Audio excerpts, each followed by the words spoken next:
Maksudnya perbuatan baik seorang ayah kepada anaknya itu dengan dia memperlakukan anaknya dengan baik dari sisi menafkahinya dari hasil yang halal, kemudian memuliakan anak tersebut serta berlaku adil terhadap mereka jika anaknya lebih dari satu orang. Kita katakan pada pertemuan terakhir, adil bukan berarti sama rata. Ini maksudnya dalam hal nafkah dan pakaian. Adapun dalam hal pemberian hibah atau hadiah, maka harus adil. Sebagaimana nanti selengkapnya akan kita lihat pada saat kita membaca hadis yang ada di bawah bab ini, kemudian tentunya dengan penjelasan yang disampaikan oleh para ulama. Teman-teman hafizakumullah, seorang ayah bertanggung jawab penuh terhadap anaknya. Tidak hanya dari sisi menafkahinya, memberikannya pakaian, tidak, tetapi juga dari sisi pendidikannya, di mana dia berkewajiban untuk memberikan pendidikan kepada anaknya, tentunya pendidikan ad-din, pendidikan agama, agar anak kelak menjadi orang yang bertakwa, menjadi orang yang soleh dan berakhlak yang tinggi. Allah Jalla wa Ala mengatakan, ya ayyuhalladzina amanu qu anfusakum wa ahlikum nar. Wahai orang-orang yang beriman, jagalah diri kalian dan keluarga kalian dari api neraka. Disebutkan datang dari Ali bin Abi Thalib radhiyallahu taala anhu, beliau mengatakan mengomentari ayat ini, ay adibuhum, yakni ajarkan mereka kebaikan. Adibuhum, ajarkan mereka kebaikan agar mereka kelak tumbuh besar di atas kebaikan. Teman-teman hafizakumullah, syariat Islam sangat memotivasi, bahkan mengharuskan kepada orang tua untuk berjuang. Garis bawahi kata berjuang, berarti bukan ala kadarnya. Bagaimana itu ala kadarnya? Banyak contohnya. Salah satu sikap yang tidak baik dalam hal ini yang kita bahasakan ala kadarnya tadi, ya, memasukkan anak ke sekolah boarding, ya katakanlah semisal pondok pesantren atau yang lainnya, dan dia lepas tangan. Yang jelas saya hanya berkewajiban untuk membayar uang sekolah jika jatuh tempo. Sudah. Dia nggak mau tahu. Yang dia tahu hanya sebatas itu. Bukan karena kebodohannya, tidak, tapi karena lemahnya semangat juang dirinya. Dia tidak mengetahui bahwa pintu-pintu kebaikan itu banyak sekali. Dan bahkan kata para ulama, sungguh sangat merugi seorang yang mencari pintu kebaikan itu jauh.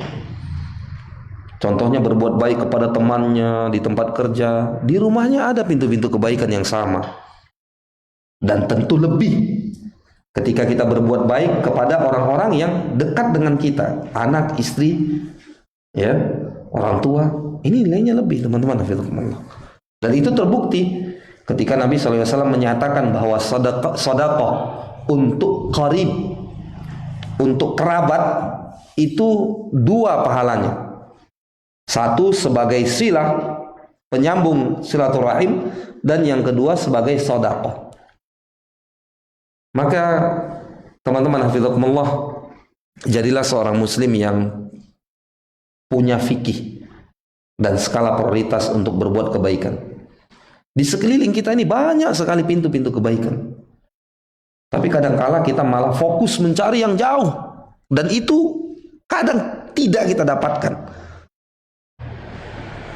Berkaitan dengan anak tadi, kalaulah seorang ayah menyekolahkan anaknya, berusaha mencari sekolah yang terbaik kalau dia tidak mampu mendidiknya sendiri,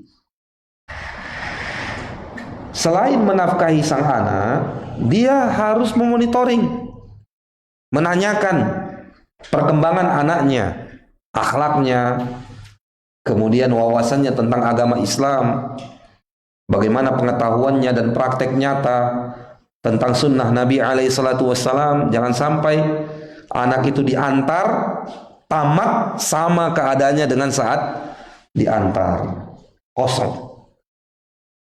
Nah, ini perlu dimunculkan semangat juang yang sungguh-sungguh. Dan perlu kita tegaskan bahwa ini tentunya nilainya besar. Nilai pahala kebaikannya sangat besar sekali. Itu terlihat dari ayat yang dibacakan tadi, ya ayyuhalladzina amanu qu anfusakum dulu. Diri kalian. Ya. Karena nggak mungkin bisa menyelamatkan orang lain kalau dia tidak punya. Orang Arab mengatakan faqidu syai' la yu'ti. Yang nggak punya apa-apa gimana dia mau beri? Nah, dia harus punya dulu. Dia harus bersemangat menyelamatkan dirinya dari api neraka, baru wa ahlikum, keluarga, istri, anak. Jangan kemana-mana teman-teman, hafizakumullah. Fokus kepada ayat ini. Ali bin Abi Thalib radhiyallahu taala anhu mengatakan addibuhum, didik mereka, ajarkan kepada mereka adab-adab Islamiyah, sehingga anak-anak itu tumbuh di dalam kecintaan kepada syariat Islam dan juga orang-orang soleh, para sahabat, ulama-ulama di dalam agama Islam. Mereka tidak kebingungan kemana mereka harus mencari contoh. Siapa yang harus mereka teladani dalam kehidupan ini? Kan banyak anak-anak sekarang labil, nggak ngerti dia. Nah ini. Nah ini tugas para orang tua. Labil anak itu, nggak ngerti. Harus ngapain? Banyak yang punya waktu kosong, bingung mau ngapain. Nah ini subhanallah. Kalau sekiranya mereka jual waktu kosong itu, mungkin ada orang yang mau beli untuk membaca, memurajaah dan lain sebagainya. Kan banyak anak-anak tuh bingung dia waktu kosong mau ngapain. Nah ini ya, harus diajarkan kepada mereka adab agama dan juga akhlak, ya. Teman-teman hafizakumullah, di samping itu jangan lupa, dan ini yang paling utama, berdoa kepada Allah Jalla wa'ala untuk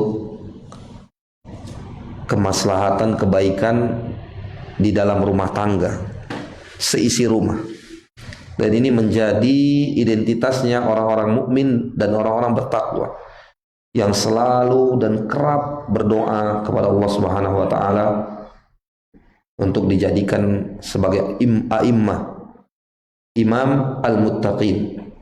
Rabbana hab lana min azwajina wa dhurriyyatina qurrata a'yun waj'alna lil muttaqina imama. Bukan hanya sekedar menjadi orang bertakwa, tapi imam bagi orang-orang yang bertakwa. Tinggi sekali ekspektasinya, tujuannya. Enggak, siapa yang bilang? Ini identitasnya orang mukmin. Sangat mungkin bagi Allah Subhanahu wa taala untuk memberikan setiap doa yang dipinta kepada Allah Jalla wa ala. Apa yang menghalangi kalau ketentuan dan syaratnya terpenuhi? Ya. Jangan lupa ya berdoa kepada Allah Subhanahu wa taala untuk kemaslahatan, kesolehan, ketenangan di dalam rumah tangga. Nah, ini teman-teman hafizakumullah, supaya kita fokus dengan pintu kebaikan yang dekat sekali dengan kita. Ini dulu dimaksimalkan. Bahkan tidak mengapa kalau dia tidak punya lagi tenaga, energi, bahkan pikiran untuk mengurusi yang lain, fokus kepada rumah tangganya, nggak ada masalah. Karena dia tidak punya kemampuan. Baik, kita lihat atau kita dengarkan hadisnya. Tafadhol. Dari An-Nu'man ibnu Bashir, ia berkata bahwa ayahnya pernah menemui Rasul Sallallahu Alaihi Wasallam. Setelah bertemu beliau Sallallahu Alaihi Wasallam, ayahnya bertanya, wahai Rasulullah, saya memintamu sebagai saksi bahwa saya telah memberi Nu'man ini dan itu. Beliau bertanya, apakah semua anakmu engkau beri seperti itu? Ayahnya menjawab, tidak. Beliau bersabda, kalau begitu carilah orang lain sebagai saksi. Beliau lalu melanjutkan sabdanya, bukankah engkau senang jika mereka itu sama dalam berbakti kepadamu? Ayahnya menjawab, benar. Beliau lalu bersabda, kalau begitu janganlah engkau melakukan hal tadi. Abu Abdillah Al-Bukhari berkata, persaksian Nabi SAW itu bukanlah rukhsah atau dispensasi sehingga mampu melegalkan pelanggaran. Baik. Sebelumnya teman-teman, hafizakumullah, bagi antum yang belum memiliki kitab dan bersedia untuk ikut kajian rutin, semoga bisa kita adakan kembali, karena kalau antum tidak bawa kitab dan kajiannya kajian kitab bukan tematik, itu khawatir banyak faedah-faedah dan manfaat yang terlewatkan. Kita mau 1 jam ke depan, setiap kajian 1 jam durasinya, itu banyak manfaat dan faedah yang bisa kita dapatkan, walau hanya 1 atau 2 poin yang bisa kita amalkan. Ya, jadi bagi teman-teman yang bersedia ya, yang ikut bersedia ikut rutin, maka insya Allah kita akan upayakan untuk mengadakan kitabnya. Ini banyak yang belum dapat ini. Udah dapat atau belum, Pak? Tinggal? Belum ya? Kalau bersedia nanti insya Allah kita akan adakan biiznillah. Baik. Ini teman-teman hafizakumullah, sebuah hadis berbentuk kejadian nyata. Bahkan aktor dan pelakunya sendiri yang menceritakan, yakni An-Nu'man ibnu Bashir radhiyallahu taala anhu. Dia berkata bahwasanya ayahnya pernah menemui Rasulullah sallallahu alaihi wasallam untuk bertanya tentunya ya. Setelah bertemu beliau sallallahu alaihi wasallam, ayahnya bertanya, wahai Rasulullah, saya memintamu sebagai saksi bahwa saya telah memberi An-Nu'man ini dan itu. Ayah An-Nu'man siapa namanya? Bashir. Ya. Telah memberikan kepada An-Nu'man sesuatu, di mana ya Bashir meminta kesediaan Nabi Shallallahu Alaihi Wasallam untuk menyaksikan perbuatannya. Lalu Rasulullah SAW tidak serta-merta mau. Bahkan Nabi SAW bertanya, apakah semua anakmu engkau beri seperti ini? Pada kalimat ini kata para ulama, ya, boleh seorang yang ditanya, mufti, untuk meminta keterangan sebelum dia menjawab pertanyaan yang dilontarkan kepadanya, sampai jelas bagi seorang mufti tersebut kondisi real dari yang ditanyakan, realitanya. Ya, apakah engkau memberikan hal yang sama itu kepada semua anakmu atau cuma si An-Nu'man ini saja? Ya, maka Bashir mengatakan, ayahnya, tidak. Jawaban dari pertanyaan Nabi SAW itu dijawabnya tidak. Kalau begitu, carilah orang lain sebagai saksi. Rasul SAW menolak. Beliau lalu melanjutkan sabdanya, bukankah engkau senang jika mereka itu sama dalam berbakti kepadamu? Maka Bashir menjawab, benar. Lalu Rasulullah SAW melanjutkan sabdanya, fala idzan. Kalau begitu janganlah engkau melakukan hal tadi. Tunda, batalkan. Bukan tunda ya, batalkan. Imam Al-Bukhari rahimahullah berkata, persaksian Nabi SAW itu bukanlah rukhsah, dispensasi sehingga mampu melegalkan pelanggaran. Artinya Nabi SAW menolak, ya, dengan mengatakan saya tidak mau, silakan cari orang lain, bukan berarti bahasa Nabi SAW ini jika disaksikan oleh orang lain perbuatannya menjadi legal. Itu maksudnya. Tidak demikian. Ya. Bahkan ini menjadi tahdzir dari Nabi SAW, wanti-wanti, bukan melempar bola ke orang lain. Kalau yang menyaksikan bukan Nabi SAW tapi orang lain, lantas ketidakadilan An-Nu'man, ketidakadilan Bashir ini menjadi legal. Paham ya?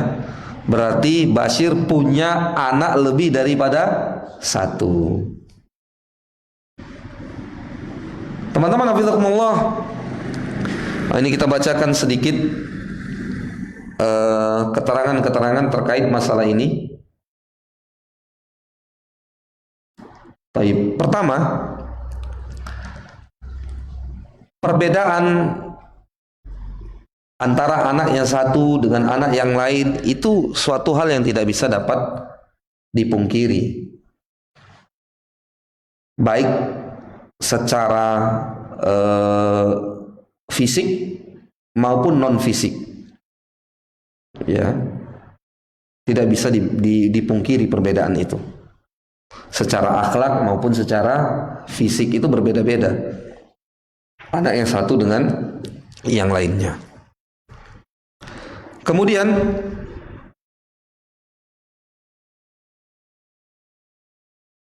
bagi seorang ayah atau seorang bapak, wajib atasnya untuk memberikan nafkah pakaian yang adil kepada anak-anaknya. Garis bawahi nafkah dan pakaian. Ini suatu yang wajib dia berikan dengan adil.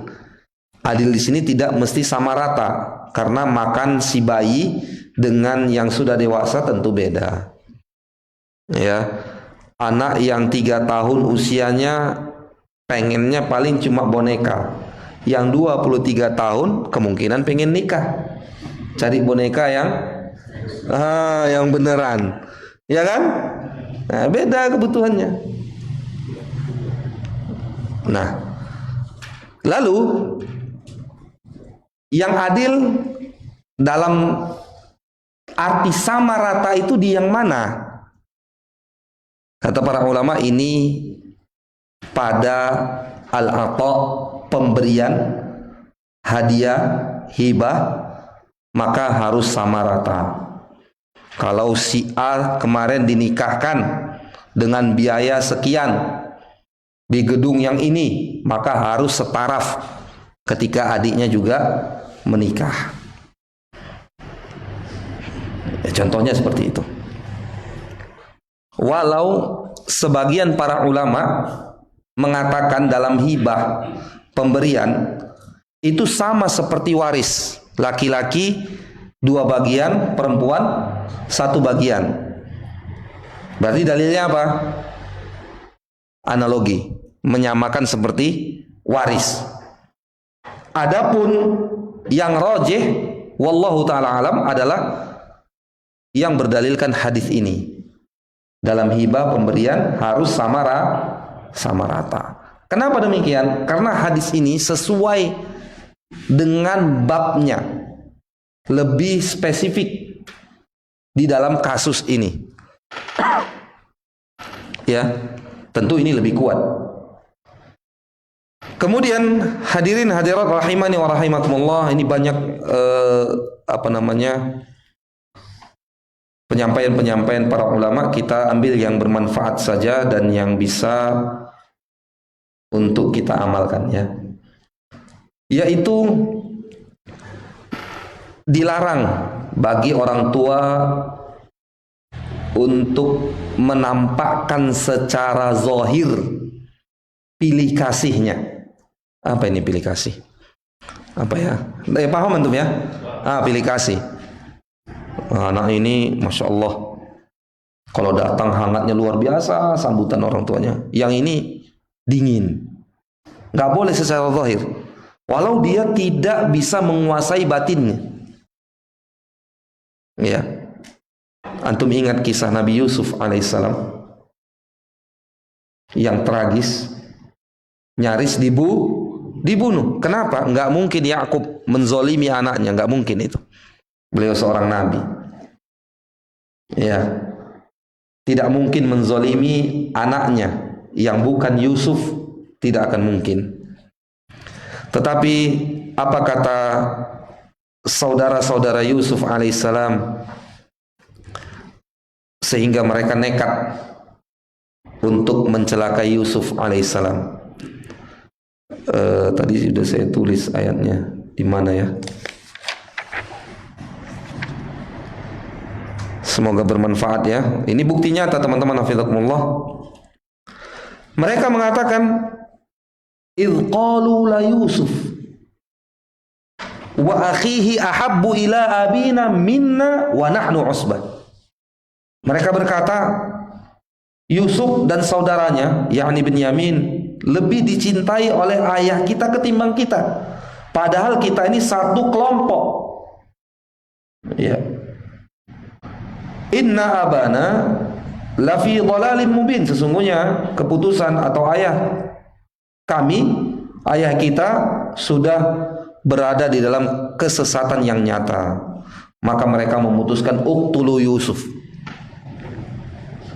bunuh, eksekusi Yusuf, atau buang, jauhkan dia dari wajah ayahnya. Ini kata para ulama teman-teman hafizakumullah, tidak diragukan bahwa Yakub alaihissalam tidaklah menzolimi anak-anaknya,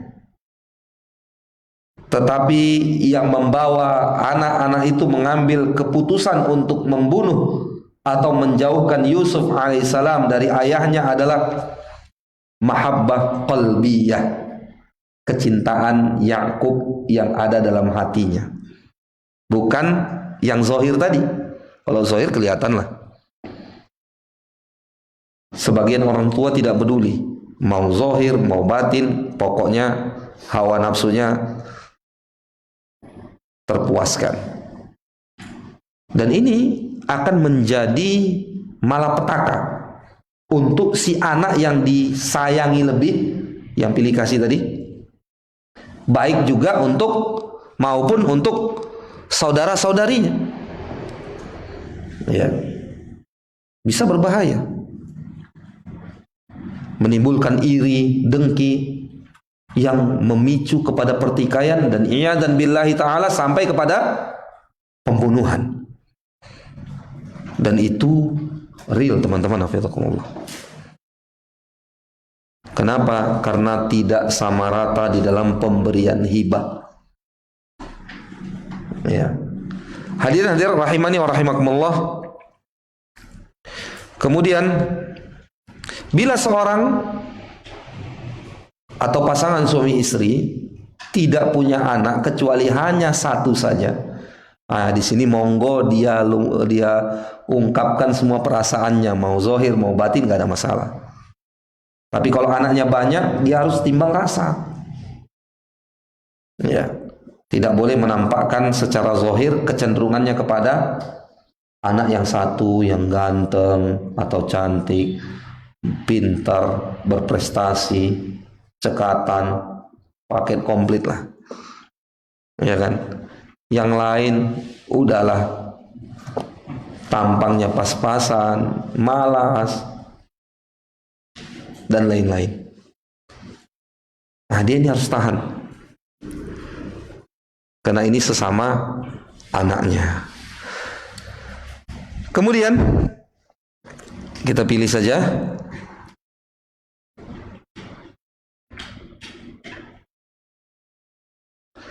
Nah, kecemburuan seorang anak akibat ulah orang tuanya yang tidak adil kepadanya akan membuat dia ihbat. Ihbat itu apa ya? Patah semangat,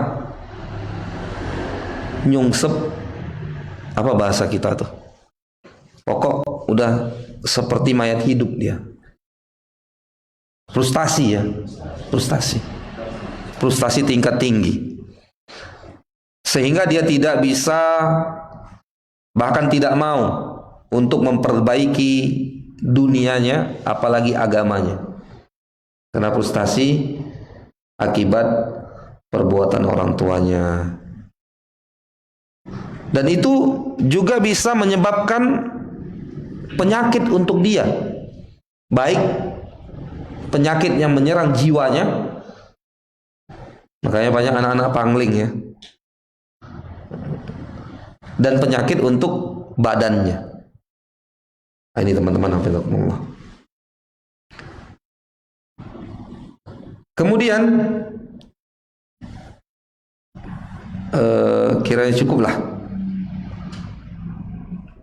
Selanjutnya kita kembali kepada hadis cerita An-Nu'man bin Bashir radhiyallahu taala anhuma, dan ini menjadi dalil ya, hukum fikihnya di sini adalah hibah harus sama rata antara anak yang satu dengan anak yang lain.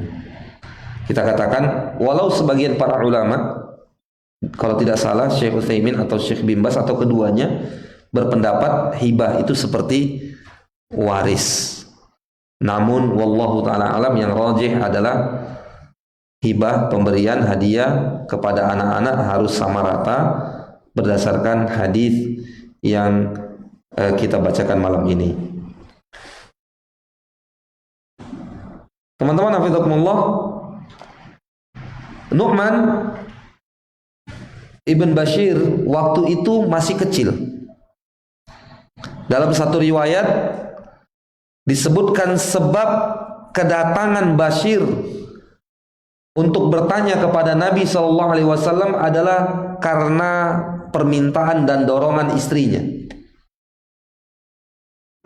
Kenapa? Istrinya melihat ini kok kayaknya ganjil gitu loh. Nu'man diberikan sesuatu, tapi saudara-saudari yang lain tidak diberikan. Maka istrinya mengatakan, "Asyhidin Nabi sallallahu alaihi wasallam qabla an tu'ti." Coba kamu tanyakan, persaksikan, minta keterangan dari Nabi sallallahu alaihi wasallam sebelum engkau berikan pemberianmu ini kepada An-Nu'man. Maka ya Bashir pun membawa Nu'man kecil kepada Nabi SAW dan bertanya dengan pertanyaan yang sesuai dengan redaksi hadis yang kita bacakan tadi. Nah, teman-teman hafizakumullah, kita simpulkan saja faedah yang bisa kita ambil. Setidaknya ada 3, walaupun sudah mungkin banyak yang disebutkan, ini kesimpulannya saja, bahwa persaksian tidak boleh kecuali pada perkara-perkara yang hak dan yang diridhoi oleh Allah Subhanahu wa taala. Kedua, bagusnya ajaran atau pengajaran, ya, ta'lim. Bagusnya pengajaran Nabi sallallahu alaihi wasallam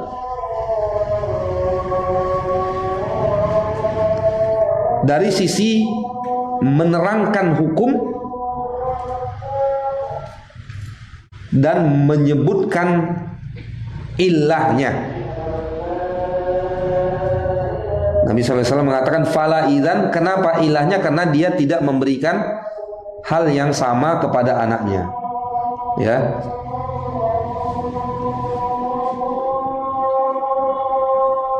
Kemudian yang ketiga,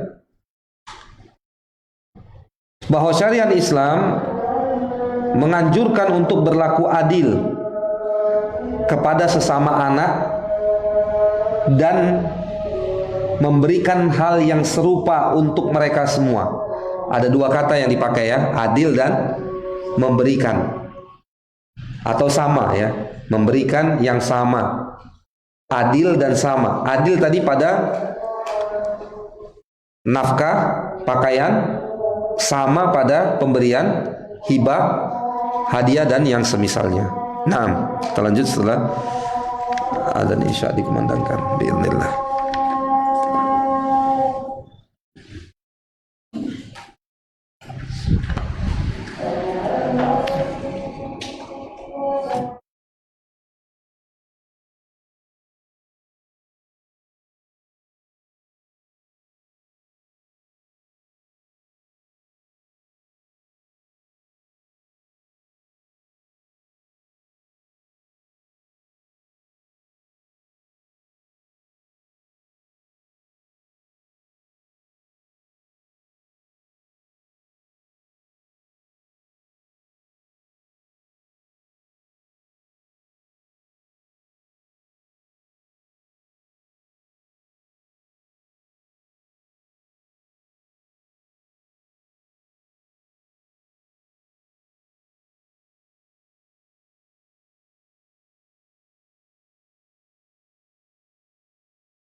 Pembahasan bab ke-43 ini dengan kembali kita mengatakan bahwa at-tamyiz fil atiyati baina al-auladi muharram. Membedakan pemberian kepada anak-anak adalah hukumnya haram. Masuk tadi pemberian atau hibah, hadiah. Hadisnya, dalilnya adalah hadis An-Nu'man ibn Bashir radhiyallahu taala anhuma, sebagaimana juga diharamkan memberikan wasiat kepada ahli waris. Ya, diharamkan memberikan wasiat kepada ahli waris. Dibolehkan memberikan hibah. Nah, ini luar biasa syariat Islam. Ya. Wasiat nggak boleh, hibah monggo. Tapi catat harus adil. Baik. Kita berlangkah kepada bab yang berikutnya bab ke-44, yakni pembahasan orang yang tidak memiliki sifat kasih sayang tidak akan memperoleh rahmat Allah Subhanahu wa taala. Silakan. Bab orang yang tidak memiliki sifat kasih sayang tidak akan memperoleh rahmat Allah. Naam. Al-jaza'u min jinsil amal. Balasan sesuai perbuatan. Orang yang tidak menyayangi, maka dia tidak akan disayangi oleh Allah Subhanahu wa taala. Bahkan agama ini dikenal dengan agama ar-rahmah. Wa ma arsalnaka illa rahmatan lil alamin. Kami tidaklah mengutusmu wahai Muhammad kecuali sebagai rahmatan lil alamin. Catat, lil alamin. Untuk semuanya, untuk alam semesta. Bukan untuk kaum muslimin saja, bahkan bukan untuk manusia saja, sampai untuk binatang sekalipun. Sebagaimana cuplikan kisah dalam sebuah hadis yang pernah kita sampaikan di sini, ada seekor onta yang menangis datang kepada Nabi SAW yang sedang beristirahat dari sebuah safar, dan onta ini memilih Nabi SAW, padahal banyak sahabat yang duduk di sekitaran Nabi SAW. Seakan onta itu berbisik bahwa dia tidak dikasih makan dan dipekerjakan di luar kemampuannya. Lalu Nabi SAW bertanya, mengangkat suaranya, ini punya siapa? Lalu ada yang berteriak dari orang Ansor, saya ya Rasulullah. Kata Nabi SAW, ittaqillah, bertakwalah engkau kepada Allah terhadap hewan ini, terhadap onta ini. Sesungguhnya dia datang kepadaku dan menyampaikan ini dan itu. Annaka tut'ibuhu wa lam tut'im. Engkau membuat dia letih seletih-letihnya, tapi engkau tidak memberikannya makan. Ditegur oleh Nabi SAW. Karena agama ini membawa rahmat, kasih sayang. Sampai hewan pun harus diperlakukan, dikasihi. Dan itu terbukti teman-teman hafizakumullah di dalam adab-adab penyembelihan hewan yang begitu sangat ketat dan komplit tertuang dalam syariat Islam. Di antaranya tidak boleh membantai hewan yang akan dipotong di depan hewan lainnya. Nabi SAW mengatakan, apakah kau mau membunuhnya 2 kali?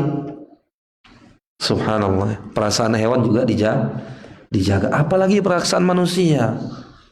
Enggak mungkin lah agama Islam ini agama teror. Enggak mungkin. Oknumnya yang gagal paham ya bisa jadi, ya kan?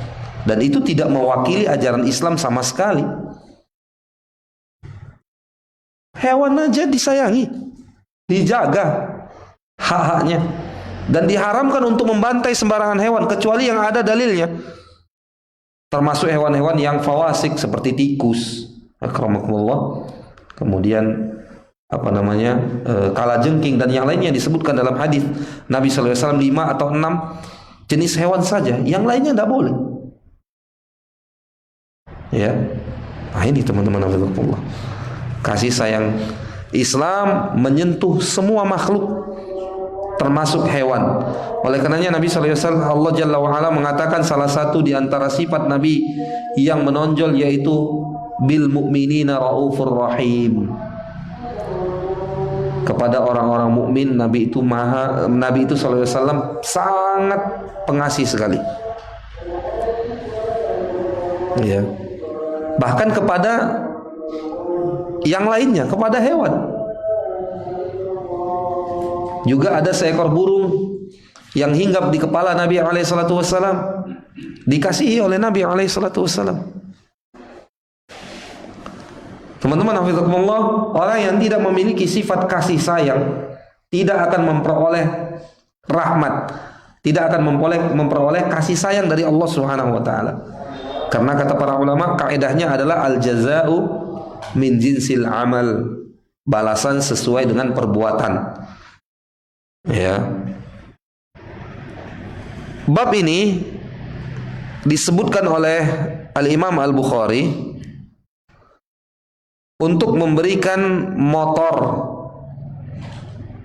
atau menjadi motor agar seseorang menumbuhkan rasa sayangnya kepada sesama makhluk, yang dengan itu dia akan mengasah adabnya, akhlaknya. Berbeda dengan orang yang dicabut rasa kasih dan sayang dalam hatinya, dan nggak terbayang orang bisa hidup sebengis itu di atas muka bumi Allah Subhanahu wa taala ini. Tidak punya rasa kasih dan sayang sama sekali, maka tidak terbayang bagaimana dia bisa hidup. Nah, orang yang tidak memiliki sifat kasih sayang tidak akan memperoleh rahmat, tidak akan memperoleh kasih sayang Allah Subhanahu wa taala, dan ini senada dengan hadis Ar-Rahimun yarhamuhumur Rahman. Orang yang pengasih, penyayang akan dikasihi dan disayangi oleh Ar-Rahman, yaitu oleh Allah Subhanahu wa taala. Teman-teman hafizakumullah, kadang-kadang kita lupa ya bahwa kita ini butuh sekali dengan rahmat Allah Subhanahu wa taala.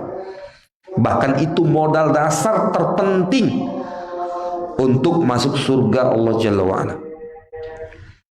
Maka harus kita undang rahmat-rahmat Allah Subhanahu wa taala ya, dengan perilaku, ucapan, dan apapun yang bisa kita lakukan untuk mengundang rahmat Allah Subhanahu wa taala. Termasuk mengasihi hewan. Ya. Orang mukmin mengetahui syariat Islam, enggak sembarangan dia ada kolam diracuni habis. Atau di setrum, ya. Nah, ini mengganggu ekosistem ikan yang lagi ngumpul mati satu kampung, subhanallah, baik yang kecil maupun yang besar mati. Nggak ada kasih sayangnya orang seperti ini, dan dikhawatirkan sama ikan dia tidak peduli, apalagi sama yang lain. Nah itu, maka kasih sayang itu harus dipupuk, jangan dibiarkan hilang. Karena kalau hilang akan beresiko tidak mendapatkan kasih sayang Allah Tabaraka wa ta'ala. Baik, kita dengarkan hadisnya. Dari Abu Sa'id bahwa Rasulullah SAW bersabda, siapa yang tidak memiliki sifat kasih sayang, niscaya tidak akan memperoleh rahmat Allah. Nah, kalau dilihat kecocokan antara hadis ini dengan babnya, itu sangat jelas sekali. Sebagaimana juga tadi di bab ke-43, ya, sangat jelas sekali kecocokan antara bab dengan hadisnya. Siapa saja yang tidak memiliki sifat kasih sayang, niscaya tidak akan memperoleh rahmat, memperoleh kasih sayang dari Allah Tabaraka wa ta'ala. Yang kedua juga hampir senada. Tafadhal. Dari Jarir Ibnu Abdillah, ia berkata, Rasulullah SAW bersabda, Allah tidak merahmati seseorang yang tidak menyayangi manusia. Iya, hampir senada, tapi dari jalur yang lain. Kemudian yang ketiga juga seperti itu. Mari kita dengarkan.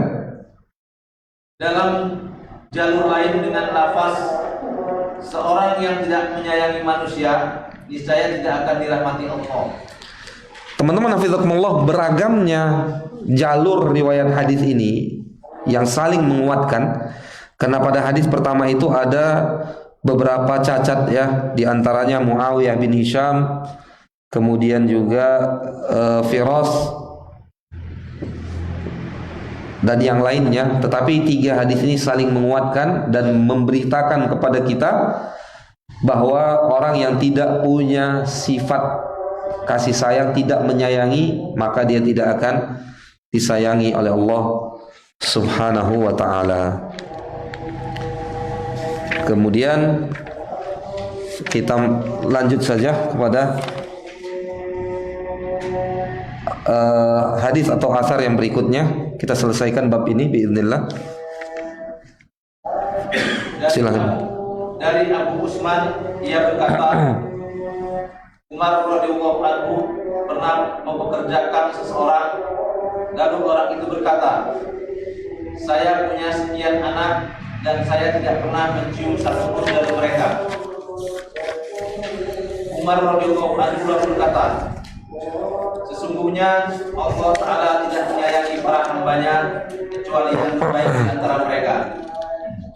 Nah, barakallahu fiik. Ini mengingatkan kepada hadis sebelumnya ya, di bawah bab mencium anak kecil. Di bawah bab mencium anak kecil halaman 51. Kalau antum perhatikan di dalam lafaz atau teks Arabnya, oh tidak ada ya. Nah,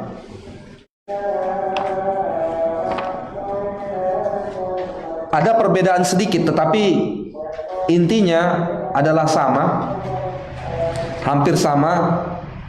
Cuma perbedaan di kalau di bawah bab mencium anak kecil itu pakai an naza'allahu min qalbika. Kalau di sini in kana Allahu naza'a min qalbika rahmah. Hampir sama, hanya sedikit perbedaan saja. Ya.